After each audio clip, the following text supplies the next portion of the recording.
Buenos días para todos, mi nombre es Jason David Gaviria Cero, soy de Derecho 1A y el día de hoy les voy a hablar sobre 5 temas que entendí de la materia de Sociología Jurídica. El primero es la teoría positivista de Auguste Comte. Esa teoría nos habla de 3 estadios: el estadio teológico, el estadio metafísico y el estadio positivo. El estadio teológico es que las acciones del hombre están enfocadas a una divinidad, a un ser supremo, es decir, un Dios.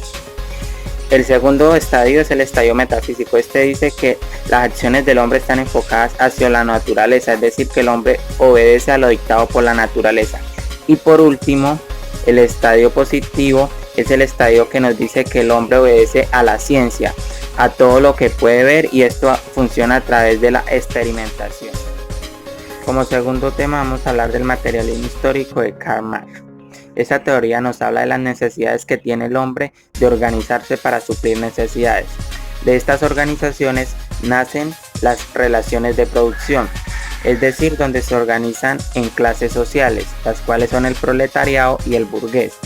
¿Qué es lo que pasa con esta teoría? Esta teoría afirma que el burgués explota la fuerza de trabajo del proletariado y con lo que el burgués le paga al proletariado, el proletariado compra lo que produce el burgués.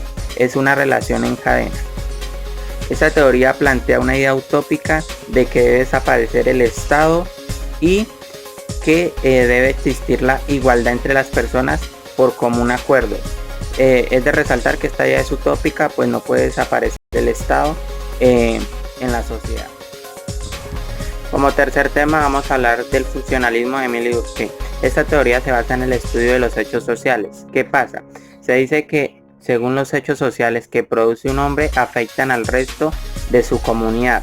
Esta teoría dice que la sociedad funciona como un engranaje y de acuerdo que si alguna persona llega a faltar en este engranaje, el resto de la estructura se daña. Entonces básicamente la teoría funcionalista nos dice es que todas las personas son necesarias dentro del esquema para que funcione correctamente. Como cuarto tema vamos a tratar la sociología comprensiva de Max Weber. Esta teoría nos habla básicamente de la acción social que realiza un individuo hacia otro individuo. Max Weber la divide en dos: acciones racionales y acciones irracionales. Dentro de las acciones racionales encontramos las acciones de acuerdo a valores y de acuerdo a fines, es decir, son acciones realizadas pensando en valores o pensando en un fin determinado. Y las acciones irracionales son de acuerdo a costumbres y acciones emotivas. Las acciones de acuerdo a costumbres son acciones realizadas por costumbre que sin querer realizamos, como por ejemplo asistir a fiestas familiares, etc. Y acciones de acuerdo a emociones son las que realizamos teniendo en cuenta los sentimientos como el amor, el deseo, la amistad, etc. Estas son acciones emotivas. Como quinto tema tenemos los movimientos sociales. Los movimientos sociales son un grupo de personas que se conforman con un fin determinado y específico, de cambiar la normatividad a favor de un grupo discriminado. Se dice que los movimientos sociales generalmente deben tener más de 50 personas y deben tener un fin en común, el cual quieren cambiar a través de la normatividad, es decir, que quieren cambiar la normatividad del país. Y por último les voy a hablar sobre un tema de sociología jurídica que no entendí completamente, el cual es los conflictos sociales.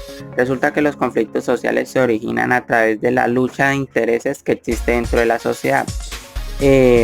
Lo que entendí de ese tema es que son unos conflictos que se pueden generar de diferentes maneras entre diferentes personas.